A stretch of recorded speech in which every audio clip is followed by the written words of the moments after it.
Hi guys! So as you can see from the title, I am going to tell you another story because apparently I haven't told you enough about my life yet. I've gotten some random questions and a lot of people have tried to guess what Bitch Please is about. A lot of people actually thought that Bitch Please was about the guy that I moved out with. I did a whole story time on that, but no, he has nothing to do with that. He ain't got no song written about him. So yes, a lot of people have tried to guess and understand what Bitch Please was about, and every single person has been wrong. By no means am I gonna name any names. Obviously, I ain't trying to get sued. I don't got that kind of money. But I did think it would be interesting to explain the story behind Bitch Please because it's super fucked up. As far as relationships that I've been in go, this is absolutely the most toxic, fucked up, messed up situation, relationship thing that I've been in. So here we go. The reason I even knew about this guy is because number one, he is a Viner, but number two, I dated his best friend. That's not good. Nope, you're right. It's not. 10 out of 10 would not recommend it, but it happened, so what the fuck are we gonna do about it? I was really surprised when we started talking because he is not my type, okay? He's young. I think he just turned 21. Physically, I didn't find him very attractive, but he had this thing about him, this like swagger, I guess you can say. He's one of those douchebags that like do lip syncing vines and like do like thirst trap things and like smiles in the camera. Completely not my type at all. But somehow we just started talking more and more and more, and I started really liking him. At the time, he lived in North Carolina. So this was all happening right in the beginning of when I moved to Los Angeles, which was August of last year. I was turning 21 because August 17th is my birthday. So naturally, me being a fucking idiot, I said, do you wanna like go to LA for my birthday? And he was like, bitch, I'm broke. That's just a little fun fact. I usually like to date people who have commitment issues or, you know, they're broke, don't have a job, I need to take care of them, I need to fix them in some way. Apparently, I love that shit. He was all of the above, actually. So he said, I'm broke, I can't go for your birthday, but of course I would love to, all this stuff. And so I told him, I'm like, oh, I'll fly you out. Come on. Like, apparently I'm rich. My brother was gonna come live with me, but not until September. So I basically had the house to myself all of August. So I was like, I can have him come and stay with me. Like, it would be fun, whatever. So he was like, oh my God, like, that's so awesome. Like, yeah, of course I wanna go, whatever. I booked his flight. It was like a few $100s. It wasn't anything crazy, but it was still my fucking money that I worked for. The time comes for me to move. So I go to LA, I move, I'm so excited. The month of August, I don't even know how I did it back then. It was so insane because I only had a few days to settle in when I first moved. Then I had to go to Paris for like a week and a half. Then I had to celebrate my birthday in Los Angeles for like 2 days, and then I had to leave to Miami to go on my birthday cruise. It was just a lot going on, and I was gonna fly him out so he could spend those 2 days with me, and then me being an idiot, I was like, I'll just give you my house keys and you just stay in my house. So him being the absolute moocher piece of shit that he is, he was like, yeah, let's fucking do that. That sounds awesome. So I leave to Europe. At the same time that I was in Europe, he was in Orlando because there was some Vine event, whatever. I was a little bit worried because he's known to be kind of a cheater, kind of an asshole, like not really aware of his surroundings. He gets fucked up and he doesn't care about anything or anyone. And so I was worried about him being in Orlando with all the Viners because trust me, I know what happens when Viners get together. It is like fucking...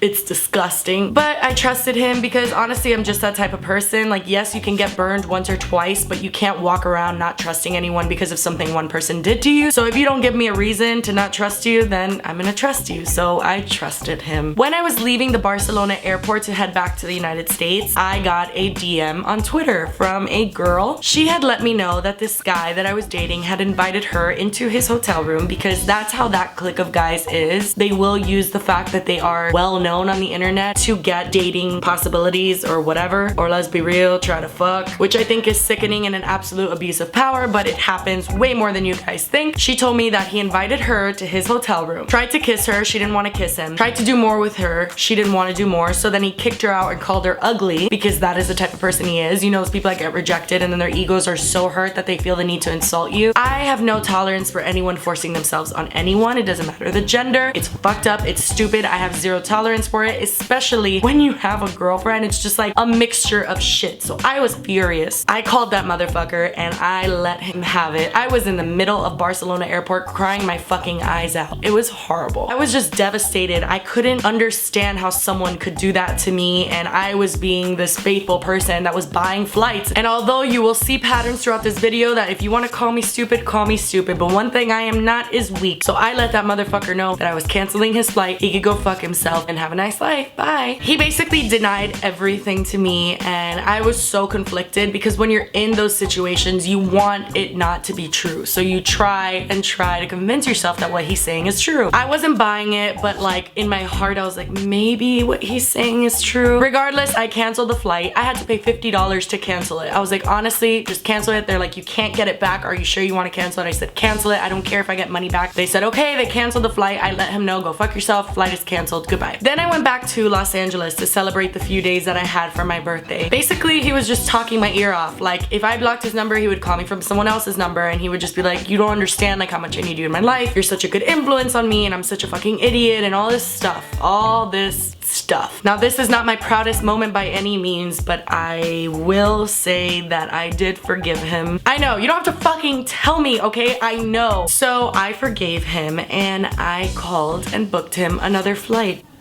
I know. And so he comes for my birthday. And he had actually decided that he wanted to stay in LA. So he came from North Carolina, but he was like, I'm gonna come for your birthday, but then I'm just gonna stay. Like, I'll find a situation, like I'm moving to California, that's it. Which I of course encouraged, because I was like, okay, well, if we're gonna be in a relationship, that's even better. Yes, go find a place, I support you. Fast forward to me leaving to Miami for my birthday cruise. I left this man, boy, not a man, with the keys to my house. I knew that he was a mess. I knew that he had a shitty character.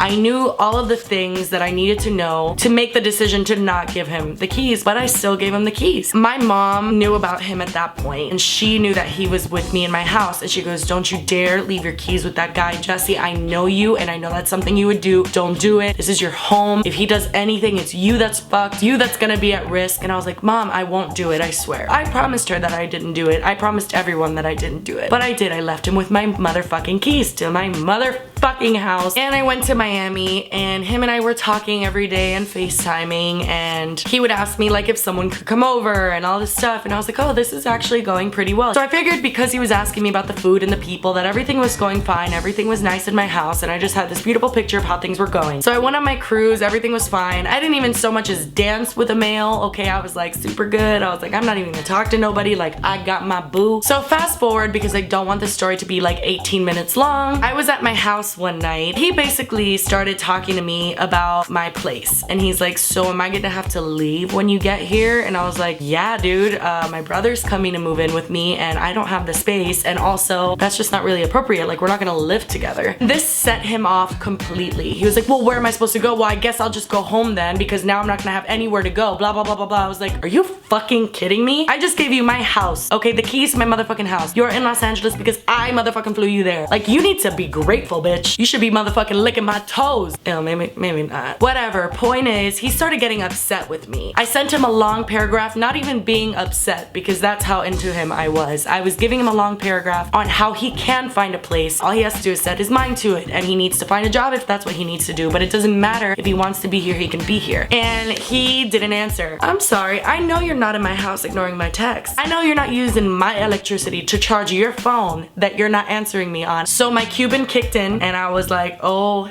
hell no. I started calling him so much. I must have called him like 35 times, and he didn't answer at all. And I sent him one last text, and I said, I'm gonna call you one more time. If you do not answer, I'm gonna call the police, and they're gonna come and get your happy ass out of my motherfucking house. Do you understand? And I called him, and guess who picked up? So he's like, I'm busy. What do you want? I'm sorry, do you know who you're talking to? It's your motherfucking landlord, bitch. Rent is due. And he was like, I'm at a bar, I'm busy, I'm trying to drink and have a good time, because honestly, you're stressing me out, like I'm done, and hung up on me. And I said, okay. I didn't even call the motherfucker back. So I had two sets of keys. One was for my brother and one was for me. He had one set of keys, and then Gabby, which some of you might know that we were friends, Gabby had the other set of keys. So I asked her, in an hour, can you do me a favor of going to my house and checking that everything is out? And she said, yeah, of course, I'll do that. So I texted him and I said, you have 1 hour to get everything out of my house, to clean my house, and to never speak to me. me again. I'm gonna have someone come and check that you are out, and if you are not out, I will call the police. Have a great night. He obeyed, obviously, because I'm batshit crazy, and I really would call the cops on him. It was the very next day that I was flying back to LA, so I get back to LA and I walk into my apartment. And mind you, this was after Gabby had told me, dude, he left this place a fucking mess. I cleaned some dishes that were like moldy, but honestly, I couldn't do much more. It was grossing me out. And when I walked into that house, oh Lord, the bathroom was filled with pubic hairs. Just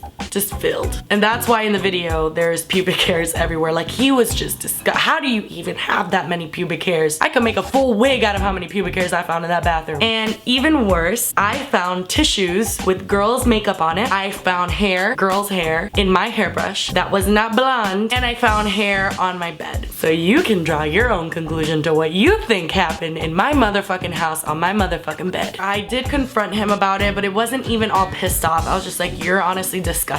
After I gave you my home and I opened my doors to you, and this is something that I've worked for, and this is a home I haven't even lived in for a month, and you disrespected me like that, like, you're the shittiest human being I know. And now I have his number blocked on my phone. If I didn't, he would still be trying stupid ass shit. He'll tell me things like, we go so well together. Oh, we laugh together. I laugh with a lot of people. You're not special. That is the story behind Bitch Please. Yeah, that's what it's like to date Viners. Then my brother got inspiration from my story and started writing Bitch Please, and I was like, oh my god, I have to put this out. I was actually gonna do a whole video on what it's like to date minors because I have dated a lot of them. If you want to see a video like that, give this video a thumbs up or leave a comment letting me know, bitch, I want to see that shit. And I'll be like, okay. Anyway, thank you guys so much for watching. I hope you liked the video. Please subscribe to my channel. What else? What am I missing? I put out new videos every Tuesday and Saturday, so there's that. I will see you guys on Tuesday. Bye!